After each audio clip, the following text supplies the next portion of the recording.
Knoxville, Tennessee. To anyone looking from the outside, 16-year-old Emma Walker was living the quintessential American dream. Born to Jill and Mark Walker, Emma was a vibrant honor roll student and a beloved cheerleader at Knoxville Central High School. She had her whole life ahead of her, dreaming of one day becoming a neonatal nurse. But on a chilly November morning, that dream was violently cut short when she was found unresponsive in her bed. Initially, the community suspected a tragic overdose, but when investigators processed the scene, they found something far more sinister. 2 bullet holes pierced straight through her bedroom wall.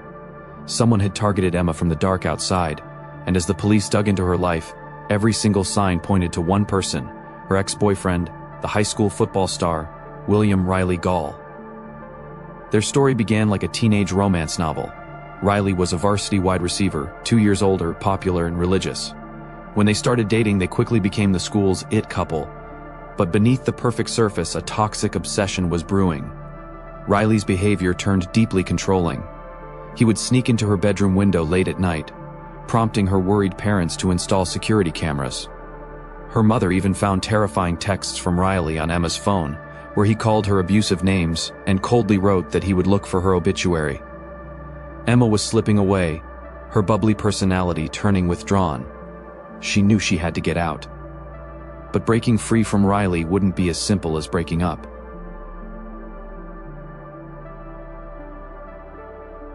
By the fall of 2016, Riley had graduated and moved 30 minutes away to attend Maryville College on a football scholarship. For Emma's parents, this distance was a massive relief. After Emma was grounded for sneaking out to see him, something finally clicked.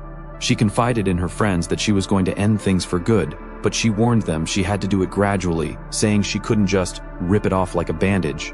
The critical countdown began just 8 days before the murder. Emma finally told Riley it was over. Riley's reaction was immediate and manipulative. He threatened to end his own life. Stronger this time, Emma refused to back down and blocked his number alongside all his social media accounts. Days later, a dangerous new variable entered the equation. Riley's grandfather, who carried a concealed handgun under the driver's seat of his car, noticed the weapon was missing right after swapping vehicles with Riley.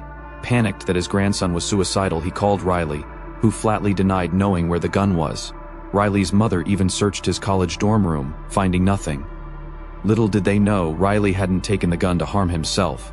He had taken it to execute a terrifying plot to force Emma back into his arms. That Friday night, Emma attended a high school football sleepover at a friend's house. Around 11 o'clock, her phone lit up with texts from an unknown number. The messages were frantic, claiming they had kidnapped Riley and demanding Emma come outside alone to save him. Emma rushed outside with a friend only to find Riley lying in a ditch, acting completely dazed and confused, claiming he had no idea how he got there. Emma didn't buy the act. She yelled at him, calling out his bizarre antics, and forced him to leave.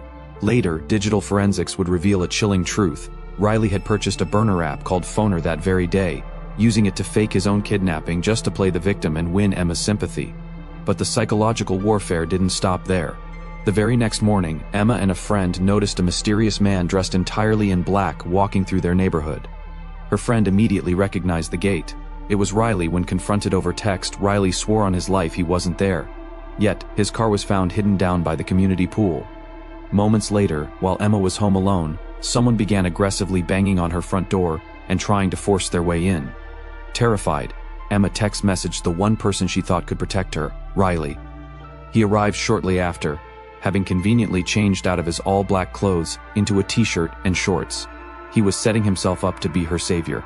That Saturday night, a deeply shaken Emma did something she never did. She begged her parents to turn on the house alarm system.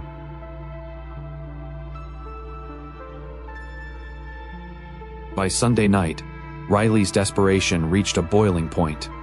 Standing in his friend's dorm, he used a borrowed phone to bombard Emma with over 11 texts, 40 phone calls, and 13 voicemails.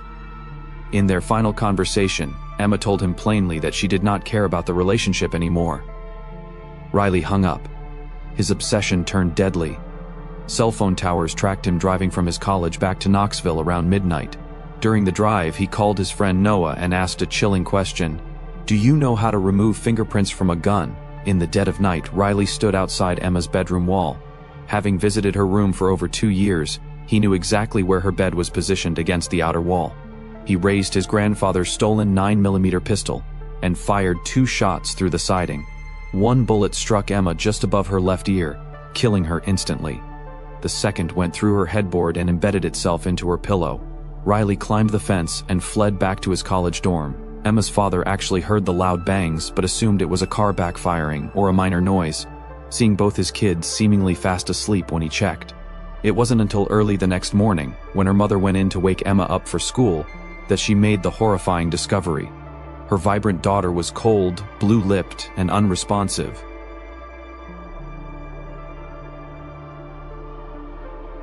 As news of Emma's death shook Central High School, Riley played the role of the heartbroken ex-boyfriend, writing lengthy, emotional tributes on Twitter. But the police weren't fooled, especially when they realized the caliber of the bullets matched his grandfather's missing gun. The breakthrough came when Riley panicked and confessed to his friends, Alex and Noah, that he had the gun and needed to ditch it in the Tennessee River. Instead of protecting him, his friends went straight to the police. In a dramatic sting operation, investigators bugged Alex's car and equipped him with a hidden camera key fob. They recorded Riley blindly declaring his innocence, saying, "I trust you guys with my life. If the gun is in the Tennessee River, they will never find it." After stopping for fast food, completely unaware it would be his last meal as a free man, Riley led them to an apartment overlook near Cherokee Bluffs.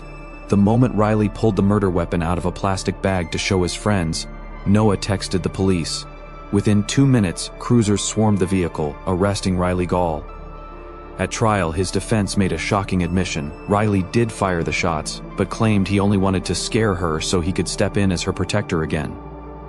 The jury saw right through the twisted logic. Riley Gaul was found guilty of first-degree murder and sentenced to life in prison.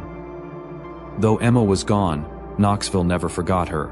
At what would have been her high school graduation, a cap and gown sat on her empty chair as her family accepted her honorary diploma. Today, a local NICU room, a dog park, and a sea of purple ribbons stand in honor of Emma Jane Walker, a reminder of a beautiful life taken too soon, and a community that ensured justice was served.